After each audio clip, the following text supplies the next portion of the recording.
نعم. حاج طيب كيف حالك؟ أهلا. حالك باهي؟ الله يسلمك. ضغط قايد بيك. ماشي. لك معي؟ Tayeb El Safi was one of Muammar Gaddafi's closest henchmen. شنو هذا وقتكم؟ انتم وين الثوريين 40 عام نخرف عليكم لا لا انت لما كيف القطوس كنت صغير نربي فيكم شو اسمها هي؟ لا عندك حق.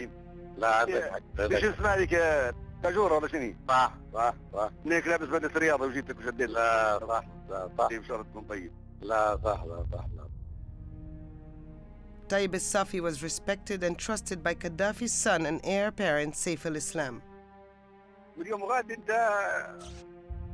انت كبير المدبرين عندنا. But Tayeb El Safi was largely unknown to the outside world. Even among Libyans, he's a bit of a mystery. Few knew who he is or what he was doing. Tayeb El Safi. I never heard about him before.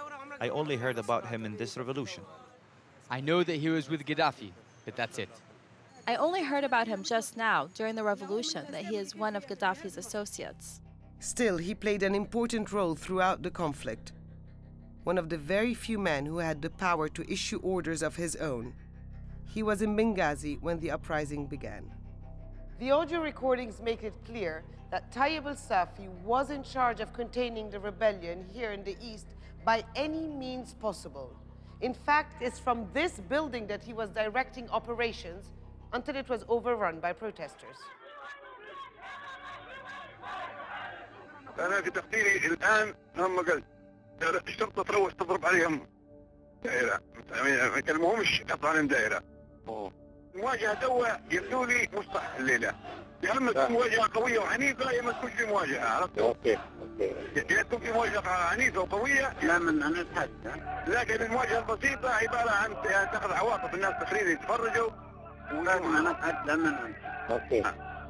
But Tayeb El Safi didn't follow this advice. Instead, he colluded with the head of intelligence, Abdel-Hamid, and went back to the same old methods used over and over again to quell Libyan aspirations.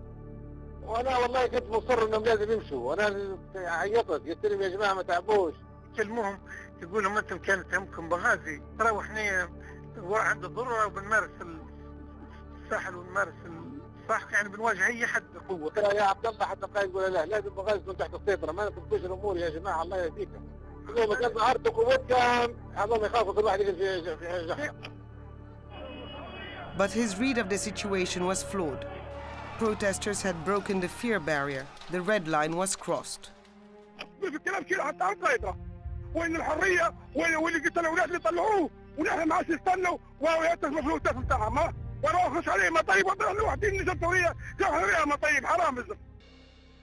يعني في الأول كان الكلام اللي بيجينا يعني.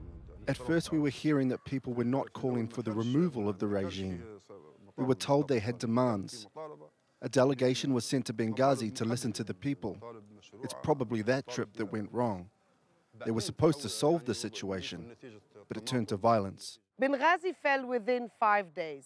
Tayeb El Safi moved to the capital, and until the very end, he continued to plot and scheme with his vast network of informants for the return of the regime to the east. وردوا بك وتفكروا كان تدعمهم ماديا ولا باغذيه ولا نيرا كلام فاضي، انا مدري بك خلوهم يجوعوا وخلوهم يعانوا. تفضل لكم شيء موجود لكن مش قادر نوصله. مانيش قادر نوصله لك. ايوه بالجوال هي يعني خليها ايش كما يقول تنتعش يصير يعني التركيز يتم عليها بحيث انهم يعرفوا هم ان اللي لهم قريب اهم وضح تم تحسن وهو. اوكي تمام.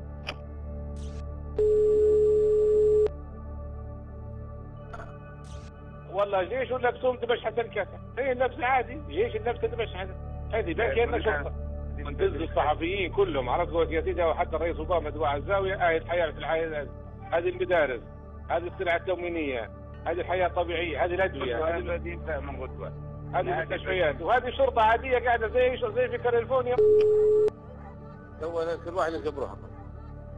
وإحنا وشرطتنا وعملنا وتوكلنا على الله. إن شاء الله. وانا اعيش وانا واقف ونموت وانا واقف. السلام عليكم. السلام عليكم. الموت واحد ما واحد شكله. But the power and force didn't work. Tripoli fell 6 months later, and Tayeb El Safi slipped away. He's currently living in Egypt, but Libya's justice minister wants him back to stand trial. He was fighting against the revolution. He worked with the regime to ignite the war and commit acts against Libyans. We made a request to Interpol and we wait for governments to hand these people over to us so they can be judged on Libyan soil. Tayeb El Safi is not the only one. There's a long list of senior members of the former regime who have fled the country. They might not be known internationally, but Libyan people know them very well. And now that there's more and more information about their alleged crimes, there is growing pressure to bring them to justice as soon as possible. Investigators and lawyers have been gathering evidence and building their cases against dozens of members of the former regime. We cannot build a state without a strong justice system. How do you build a country with everyone on the run? People will know that former regime members were not brought to justice, and that sets a bad example. They will ask why they didn't face trial. It's a tricky matter. The search for justice can easily slip into a witch hunt after a civil war such as Libya's. But the leaders of the new Libya have little choice.